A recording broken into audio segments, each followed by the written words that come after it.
Best Irish music on irishradio.org with Jerry Byrne. Irish Radio, I'm Jerry Byrne. Now, I've been speaking to many people involved in many areas since the start of COVID and the lockdowns and everything else. Something that has been in the news long before COVID ever hit, it's been going on for in excess of 4 years at this stage, is Brexit. Yes, the B word.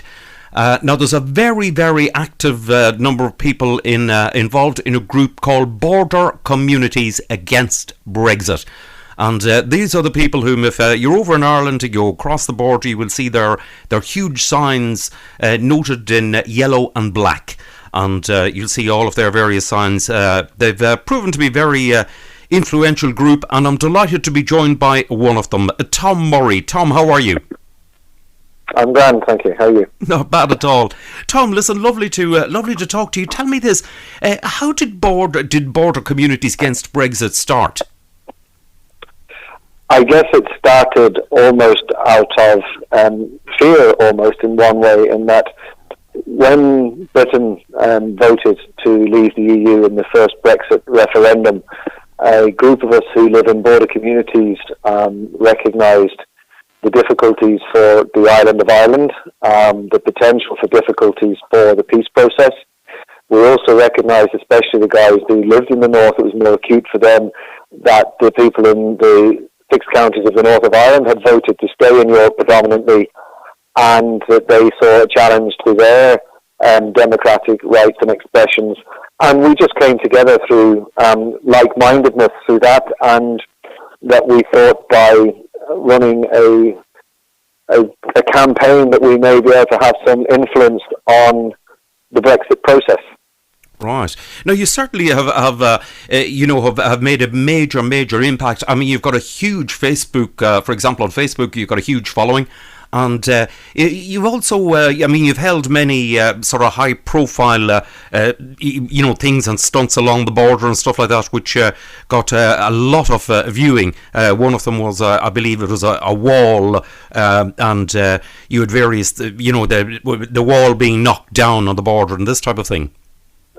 We did, yeah. We constructed a wall as a checkpoint, a military checkpoint of the old style that would have been there prior to the Good Friday Agreement and for some time afterwards, prior to the end of demilitarisation. And it was really to show people what the potential was to go back for if there was a hard border reimposed on the island of Ireland, and to reinforce the message that started us was really the Good Friday Agreement in all its guises being implemented, and there not being a border back in Ireland. We certainly have, I suppose, been very successful in terms of our influence. We won the European Citizens of the Year award 2 years ago. We were nominated by several of the Irish MEPs, and we won that award, which was presented to us in Brussels and then in a ceremony back here in Ireland. We've met Michel Barnier in person several times. We've met Angela Merkel several times. We've met ambassadors from most of the European countries. Myself and 2 others were in Guy Verhofstadt's office, one of the chief negotiators for the EU, last October when Boris Johnson was signing the withdrawal agreement that included the North of Ireland Protocol. We've met Richie Neal, who's the head of the Ways and Means Committee in Washington.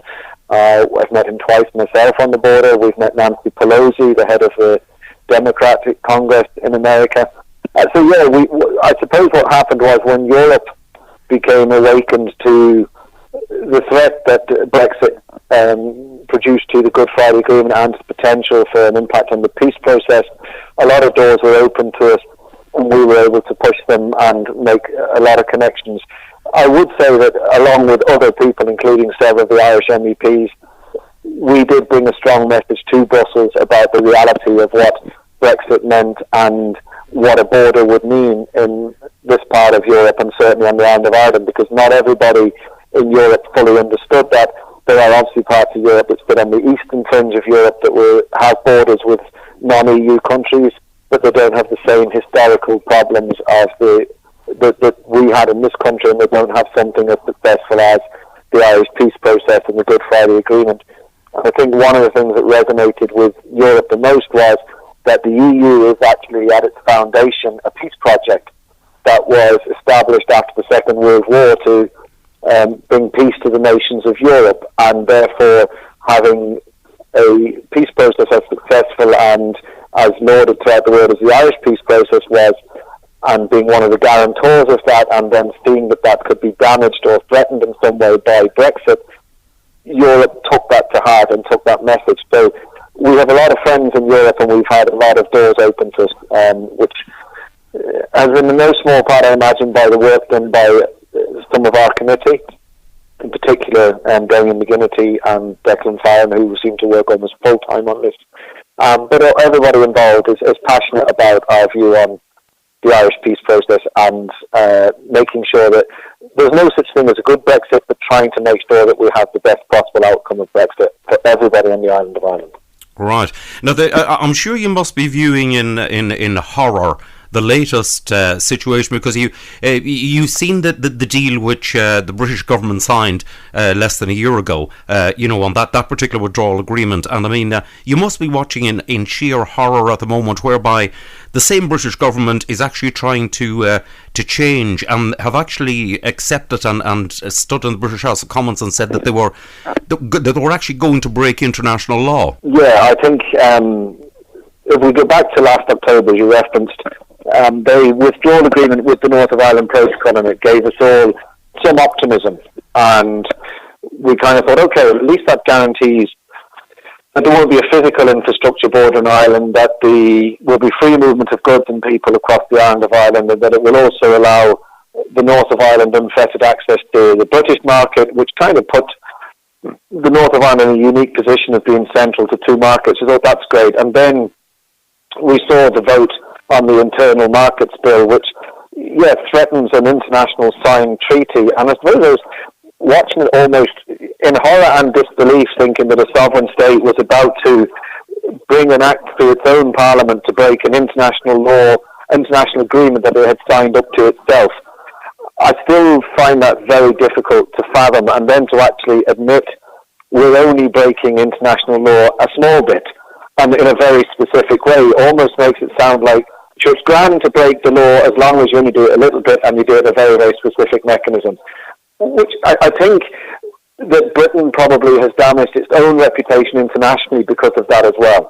And despite what it's done for the relationship with Europe, which is obviously being very, very negative, I think also in the greater global view, any other country that's planning on doing a treaty with Britain will also have in the back of their mind, so Britain thinks it can change treaties when it suits, which is a very strange negotiation position to take, but certainly it has severely damaged the good faith between the British and the European negotiators, and has led us to a situation where we've been in the last couple of weeks where there has been no huge development forward in terms of getting to an agreement, and it looking more and more like there could be the potential for a no-deal Brexit, which would be pretty catastrophic for both Europe, Ireland, and for Britain itself, if the truth be told.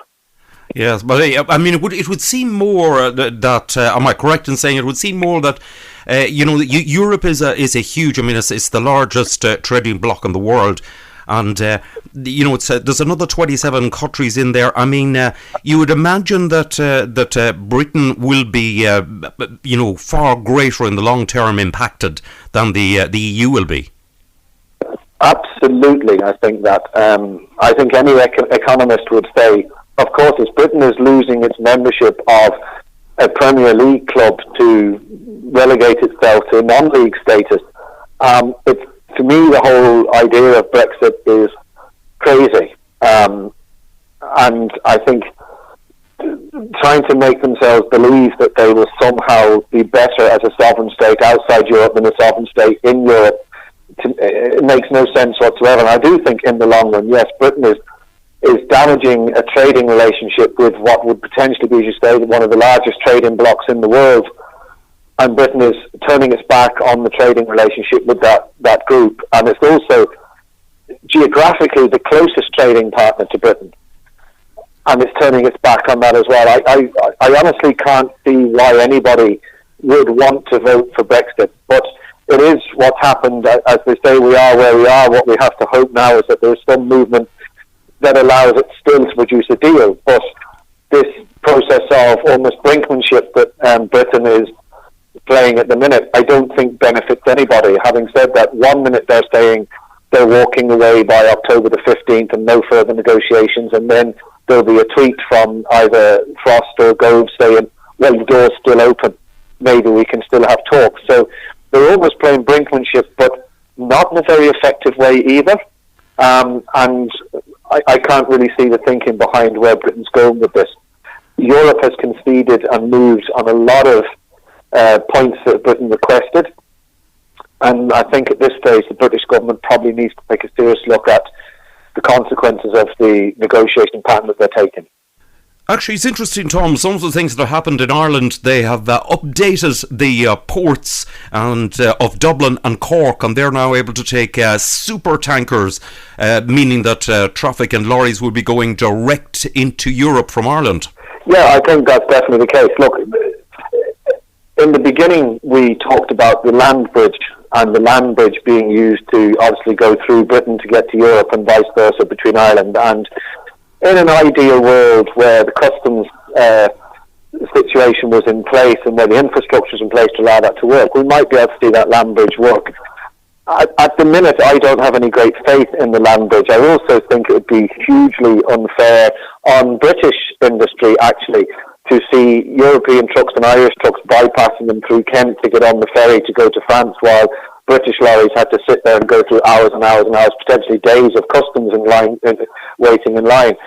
So I don't know if the land bridge thing was going to work. So certainly the Irish ports are developing infrastructure which will allow direct sailing to Europe, and one of the things that has been looked at and been requested by certain parties in the Irish Parliament, in the Dáil, and other commercial groups in Ireland, including IBEC, is that there would be daily sailings from Irish ports to mainland Europe, which would bypass the need for that land bridge between Britain.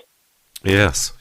I was something I was rather struck with, Tom. Actually, was the language of members of the Irish government about the situation where they were going to change the law here, breaking the international law. I mean, some of the people, who are making comments, were certainly, you could never accuse them of being radicals, the likes of Simon Coveney, who really made absolutely no bones about the whole situation. Yeah, I think Simon Coveney's been very, very strong from the day one of Brexit, and he's done a lot of good work, but I think he's at the point of frustration and probably disbelief, where the time for parliamentary language and diplomacy was probably lost for a little while, because you're standing there, as I say, in frustration and disbelief, going, I can't believe they're actually admitting they're about to break an international treaty and go back on the word, because the sense of relief that was there last October, we were never going to say Brexit was a good thing, but last October we had a chance for Brexit to be the least worst Brexit it could be, and everybody was looking forward to building around what that gave the potential for in terms of trade between Ireland and Britain, trade between Britain and Europe, trade across the north and south of Ireland, free movement of people, goods, civil rights for Irish and European citizens in the north, for example, the peace process, all those things. And then all of a sudden, because of an internal markets bill in Britain, it's almost like that was just completely forgotten about. So I think the Irish government stood back in a bit of amazement and then said, okay, we really need to come out strongly against this and express our level of dissatisfaction. So that's where the language would have come from. Indeed, I can just imagine. Ironically enough, I can tell you this, Tom, that recently I was actually sending, believe it or not, a mass card back to Ireland to the family of somebody I knew who passed away, and I actually printed off the the postage in order to not to be queuing in a post office and all the rest of it. And on that post label, there was actually a customs forum, where I was just posting the card. So the idea is you have to fill out the card the same as we used to always have to do is going to America. And I found that was something new which had come into the whole equation. And rather sad to see that you're just sending a card back to in a situation out to Ireland, and here you've got a customs form on it. Yeah. And I guess it's small things like that are indicative of the changes, which will be a lot bigger. And that little small thing shows you. I mean, if you have to do a customs declaration for a simple card, as you say, and then what would you have to do for goods? What would you have to do for something bigger? What would you have to do for livestock? But I think also, if those small changes, if they happen frequently, they become annoying. And once they become annoying, they become frustrating, and then they become a problem. And that's one thing, sending a card back from England to Ireland. Imagine what it would be like if somebody said to me once, if we go back to a border position, if you only go across the border once or twice a year, you won't notice the infrastructure. But if you do it 2 or 3 times a day, eventually it becomes more than infrastructure. It becomes an imposition on your freedom, it becomes an imposition on your rights, it becomes an imposition on your life, and it becomes a problem. So there are changes. The fact that even you had to do that on a MasterCard is quite crazy. But imagine what it'd be like if you were doing something bigger. But then imagine if you were having that imposition on a daily or twice daily or 3 times daily basis, the change it makes to your life. And that's where the frustrations and the risks and other things become concerning. Indeed, that's it. I mean, I do remember the border. I do remember the old style border. I remember all of it to do with, and it wasn't pleasant and it wasn't nice. No, it was a horrible experience for everybody. Civilians, and I'm quite sure it wasn't that great an experience for the security men or the soldiers or the police that were involved in it either. I'm damn sure that nobody looked forward to border duty, and certainly no civilians look forward to crossing the border from either community or either side of the border. And we really, really, really cannot go back to that. The threat to the peace process, if we go back to that, are just, you can never overestimate how big that threat is. That threat is huge. Yeah. And that's really where BCAP came into being, and it's why we exist, is to try and make sure that border doesn't ever get reinstigated, that security risk for people crossing across our own country from one part of Ireland to the other, even if you don't identify yourself as Irish, if you identify yourself as British, or if you identify yourself as Europe, if you're European, if you identify yourself as anything, that freedom to move in and out, particularly those people who live in the border areas, who traverse that border several times a day and pay no heed to it, that's why it's important. And I would go back to the reference in particular. The peace process is over 30 years old. There's a whole generation that's grown up with absolutely no understanding of what you say when you say you remember the border. They've never experienced a border. And we don't want them to grow up and for another generation to experience a border, because we've all seen and read and experienced what a border did. Yes, it certainly is. It's certainly something that anybody who had any familiarity with it would never, ever, ever wish to see it again. All of the things to do. I find it quite ironic, that we're in a situation like this where you can actually drive from France into Spain. You don't have to stop. You cross the border. There's no problem issues. And here we're talking, about Ireland, and we're talking about these problems with the border. It seems surreal. It does seem surreal. It's crazy, and Ireland's a tiny island as well. Let's be honest about it. You can drive from Cork to Belfast in 6 hours, 7 hours, and we're talking about a really small island here that's now at the forefront of the European debate with Britain and Brexit, because that border is so crucial, because that history of that border, because of the division that it caused, and because of the problems that arose and the troubles that arose out of that border being there, are huge. And that was actually one of the things that we had to get some of the other European countries to understand. But once they understood them, and once they accepted them, there's no way anybody in Europe will accept any reimposition of the border in Ireland. And actually, it's one of the things that we discussed with Richie Neal, the congressman who is the head of the Ways and Means Committee. On his wall in his office in Washington, he actually has the Good Friday Agreement framed on his wall. because the Irish peace process means so much to him because of his involvement in it and the involvement of the Americans in it. And that's why he's come out so strongly and said several times, as has Nancy Pelosi, as actually did Joe Biden last week, there'll be no trade deal with Britain if Britain does anything that damages the Good Friday Agreement. People all over the world are understanding the importance of that border, except possibly, sadly, in London. Yes, it seems almost, I'll have to say, surreal. You know, funny. It's actually interesting you should say that everybody, all of Europe, all of the leaders in Europe and the EU completely understand about the border, because actually quite a while ago since one of the leaders in Ireland, one of the political leaders in Ireland said that the EU did very, very much understand it. Yeah, and they do. The EU 100% understands it.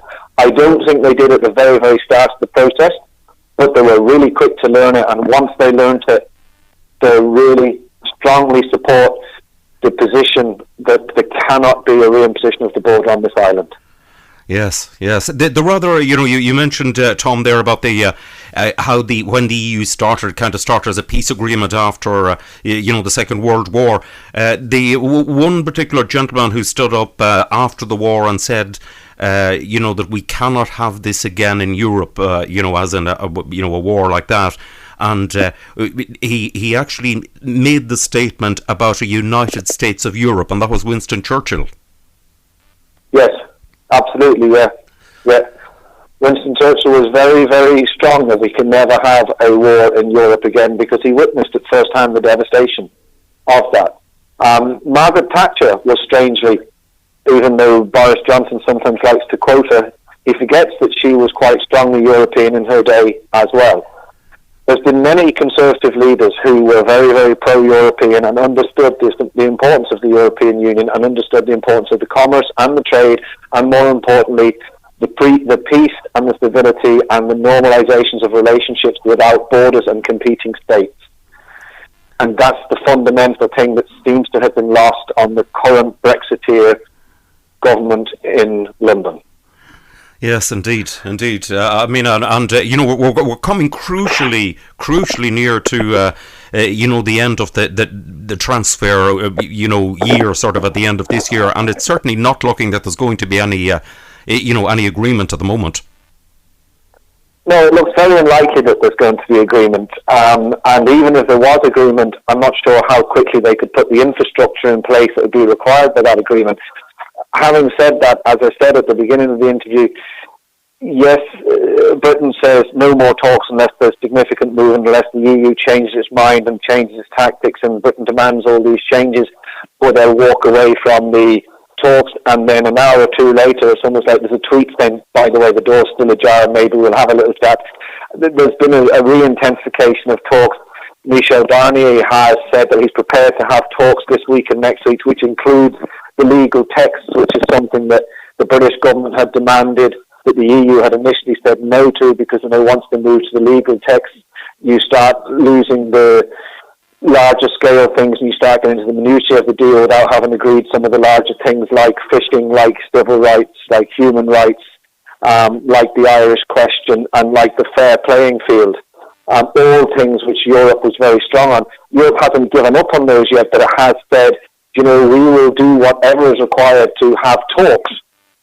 But that doesn't mean Europe's going to give in its position and say, okay, Britain can have whatever type of Brexit it wants, because as Macron, the French president, said this week, and it's a strange quote, he said, unfortunately, it is not the aspiration of every European leader to please the British government.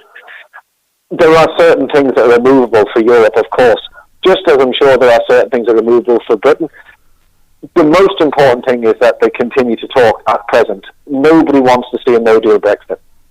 Yes, that is for sure.